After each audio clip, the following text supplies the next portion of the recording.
Danielle and Mark Holloway were the golden couple of Willow Creek, successful, admired, and seemingly unbreakable. But when Danielle stumbled upon a hotel receipt buried in a pair of Mark's jeans, the perfect life she thought she had began to unravel.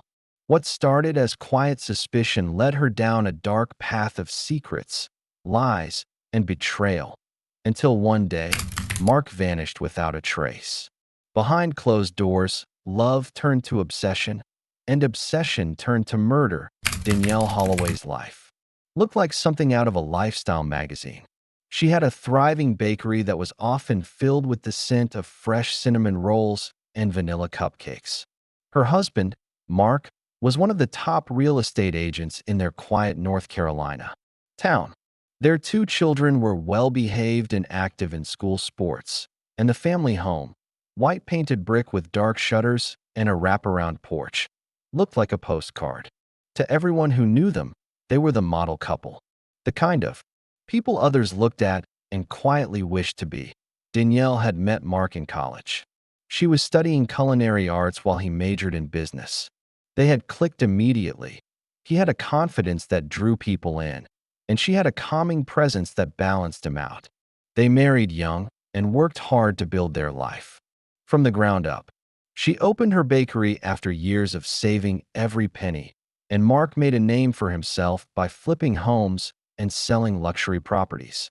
Their journey had its ups and downs, but Danielle believed they had built something solid, something real. That's why it was so strange when she found the receipt. It happened on an ordinary Tuesday afternoon. She was folding laundry in their bedroom, sorting socks and t-shirts while the local news played softly in the background. Mark had been out of town that weekend, supposedly attending a real estate conference 2 hours away. Danielle wasn't one to snoop, but as she reached into the pocket of his jeans, her hand pulled out a crumpled slip of paper. At first, she thought nothing of it, but as she smoothed it out, she felt a twist in her stomach. It was from a boutique hotel, not the chain where the conference was being held. The date matched the same weekend. He claimed to be away for business. She stared at the receipt for several minutes. There was nothing explicit, no handwritten note, no second-guessed name, but something about it felt off. She reasoned with herself, as people do when they're not ready to face the truth. Maybe he'd just stopped there for lunch. Maybe there had been a mix-up with the hotel arrangements. Maybe it meant nothing at all. Still, a seed of doubt had been planted. Over the next few days, she began noticing little things she'd always brushed off. Mark's phone was always face down. He had recently changed his passcode. There were new colognes she hadn't seen before. He had started taking more work trips, and his excuses felt thinner each time. A few times, she caught him texting with a faint smile, only to quickly lock the screen when she walked into the room. Danielle didn't say anything. She didn't confront him. She wasn't ready. But in the back of her mind, the perfect life she had believed in started to fracture. Then came the second receipt. This time it was a restaurant bill, tucked into a bookmark left on the kitchen counter. 2 entrees, 2 glasses of wine, and a dessert shared. It was dated a weeknight. He claimed he'd been stuck at a client showing. The restaurant was intimate and expensive, the kind of place you go for romance, not business. Danielle felt a mix of nausea and cold rage. It wasn't the money. It wasn't even the betrayal, not yet. It was the deception, the ease with which Mark had slipped into lying. The realization that while she had been putting the kids to bed and baking early mornings to fill her orders, he had been whining and dining someone else. Still, she didn't confront him. Instead, she bought a small notebook and started writing things down. Dates, places, receipts. She wasn't sure what she was building or what she hoped to find, but the facts started to pile up quickly. He had become sloppy, too confident in her trust. She told herself she just needed more proof. That once she had enough, she would confront him, maybe even leave him. But deep down, something else was growing, a quiet fury. A need to know how deep this went, how long it had been happening, whether the man she'd loved all these years had ever really existed. Danielle didn't realize it yet, But the perfect image she had spent her adult life building was about to come crashing down. And when it did, she wouldn't be content just picking up the pieces. She would want answers. And eventually, she would want something more than that: justice or revenge. Sometimes, it's hard to tell the difference. Danielle's days quickly shifted from routine to obsession. She still woke up early to prep pastries for the bakery, still packed school lunches for the kids, and still greeted customers with her usual warmth. But behind her eyes, everything had changed. Her mind raced constantly, replaying old conversations, re-examining innocent moments that now seemed suspicious. Every time Mark left the room, she scanned his phone's notifications or glanced at his call history when the screen briefly lit up. Each clue led her deeper into a world she never imagined she'd be forced to navigate. She stopped sleeping properly. Most nights, she sat in the living room long after everyone had gone to bed, staring blankly at her notebook, trying to make sense of it all. The more she looked, the clearer it became. Mark wasn't just having an affair. He was having affairs. Multiple. With different women, in different places, at overlapping times. He was careful, but not careful enough. Danielle noticed patterns. There were certain names that came up on their phone bill repeatedly. The same few numbers, often contacted late at night or just before he left for his business trips. One of the names was saved under a fake business contact. Danielle reverse searched the number and discovered it belonged to a woman named Alana, a fitness instructor from a town just 30 minutes away. Her social media was public, and one scroll through her photos showed a smiling, toned woman who posted gym routines, green smoothies, and beach selfies. In one post, dated 2 weeks earlier, she posed at a coastal resort, one Danielle now knew Mark had also visited, thanks to another hotel charge. That was the moment Danielle's heartbreak turned to something colder. It wasn't just betrayal. It was mockery. He had paraded his lies in plain sight, confident she would never look twice. But now she was looking, and she wouldn't stop. She hired a private investigator, someone discreet, someone out of town. She told him Mark was acting strangely and that she suspected infidelity. She didn't share how much she already knew. She wanted an outsider's confirmation, a second set of eyes. The investigator took the job and promised updates in a few days. While she waited, Danielle deepened her own investigation. She made fake social media accounts to follow the women she suspected were involved. She found more: a dental hygienist named Claire, a divorced mother of one named Rachel, and a nurse named Emily. Each woman lived in a different part of the state, and each seemed to believe Mark was single, or at least emotionally available. Emily, the nurse, was different from the others. She posted pictures of flowers Mark had sent her. She captioned them with heart emojis and referred to him as M. Danielle's stomach turned as she realized how intimate they must have become. Then came the final blow: a short video Emily had posted, taken at a park. She panned the camera toward Mark, who stood in the background smiling at her. He wasn't wearing his wedding ring. When the private investigator called days later, he had even more disturbing information. Mark had proposed to Emily just weeks before. He'd told her he was in the process of ending things with a long-term ex. Emily was planning to move to Willow Creek to be with him permanently. Danielle felt the ground shift beneath her. He hadn't just betrayed her. He was trying to replace her. She didn't cry anymore. The tears had dried up. Instead, she felt something far more dangerous: resolve. Her hands stopped shaking. Her thoughts became clear. She realized she had a choice to make. She could confront Mark, expose his lies, and walk away. Or she could wait, watch, and plan. So she waited. And she planned. Danielle began collecting everything. She backed up phone records, printed screenshots, and kept copies of the receipts in a safe place. She stopped mentioning Mark to friends. She acted normal at home. She even made love to him, smiling as if nothing had changed, all while imagining the mask he wore every day slipping away, revealing the hollow man beneath.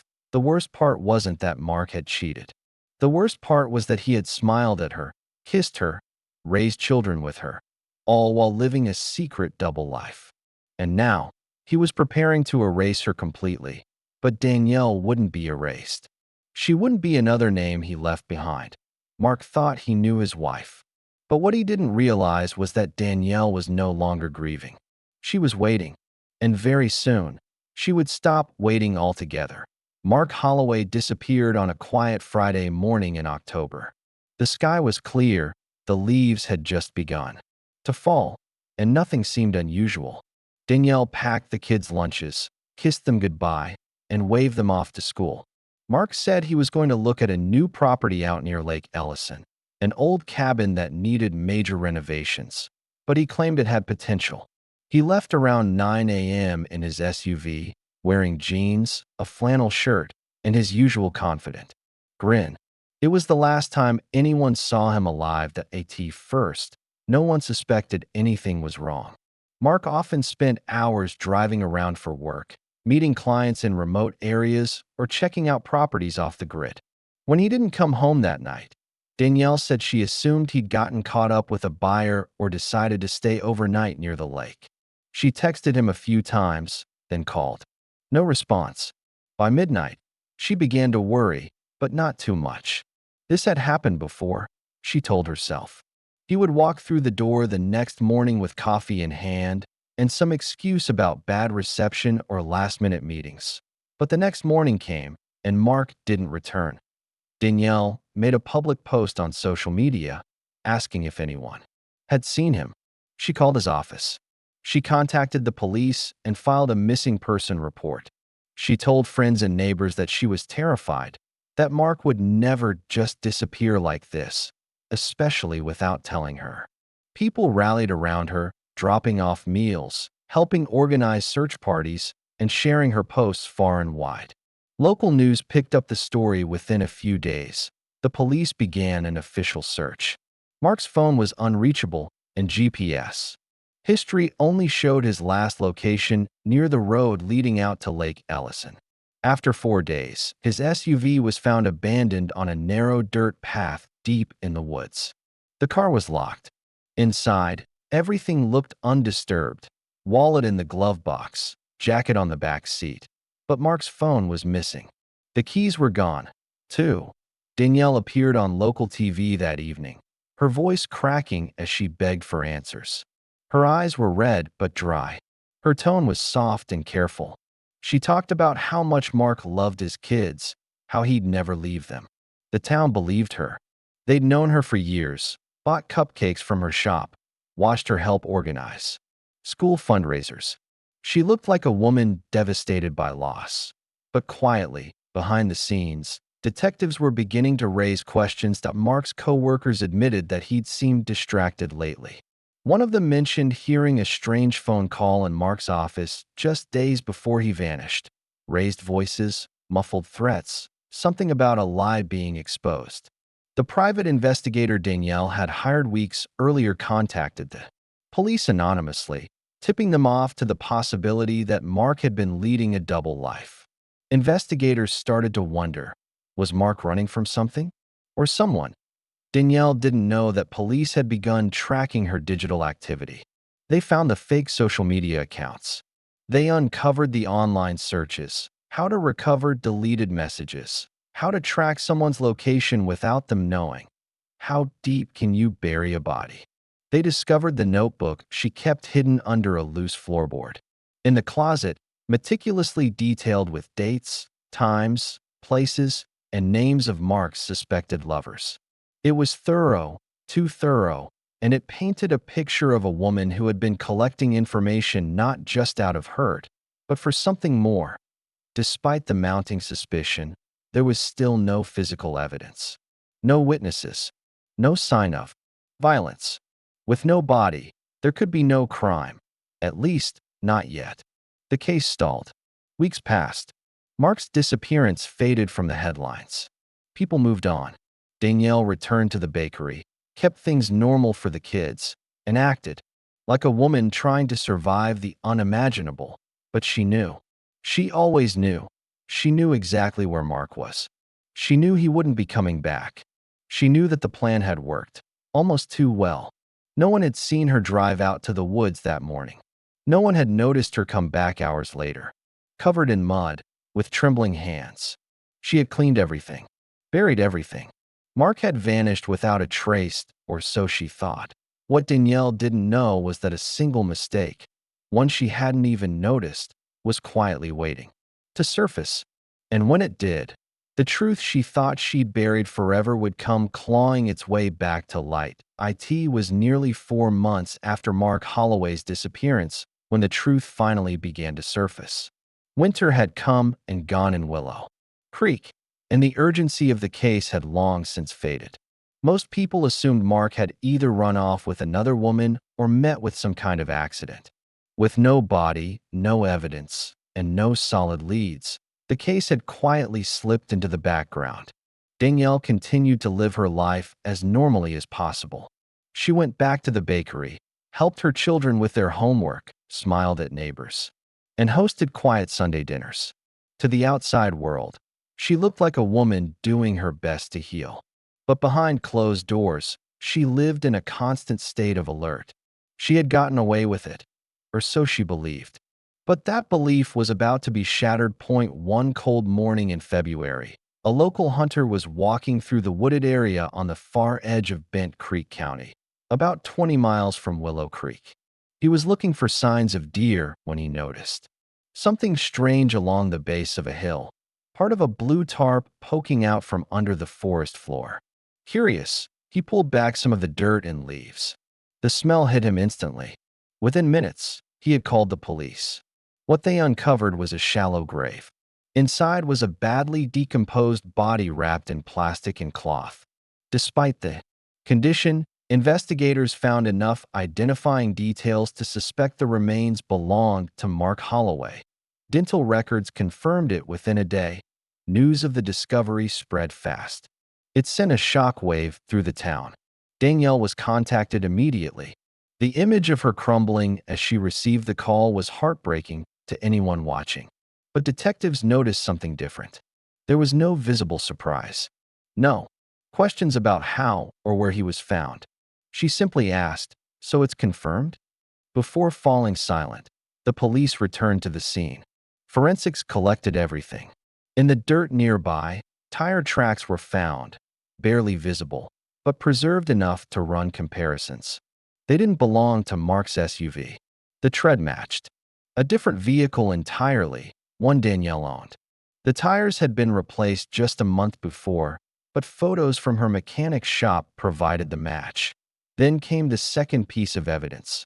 A single earring found near the burial site. Not Mark's, of course. It was small, silver, and identical to a pair Danielle was seen wearing in a Facebook photo just days before Mark's disappearance. The earring had fallen off unnoticed, buried beneath leaves and time, until winter. Winds uncovered it. The search of the Holloway home was swift. Police obtained a warrant and began combing through every inch of the house. Hidden inside a locked drawer in Danielle's office was a flash drive. On it were hundreds of files, screenshots, photos, recordings of phone calls, text messages, receipts. Everything she had compiled about Mark's affairs was cataloged with timestamps. It was obsessively detailed. But what caught investigators' attention was a photograph taken 2 days before Mark disappeared. It showed him standing near a wooded area beside their SUV. The woods were unmistakably the same as where his body had been found. Danielle had saved the photo, but had never deleted it. Forensic teams examined the Holloway SUV. Inside the trunk, beneath the floorboard, they discovered faint traces of blood, small, almost invisible to the naked eye, but enough to test. It matched Mark's DNA. Danielle had cleaned thoroughly, but not perfectly. The story came together quickly. Danielle had lured Mark to the woods under the pretense of seeing a property together. She had planned it well, timed it perfectly. The remote location, the shallow grave, the disappearing phone, all of it designed to erase him. And for a while, it had worked.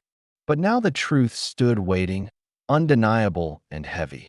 Danielle was arrested at home 2 days later. She didn't resist. She simply asked if the children could stay with her sister.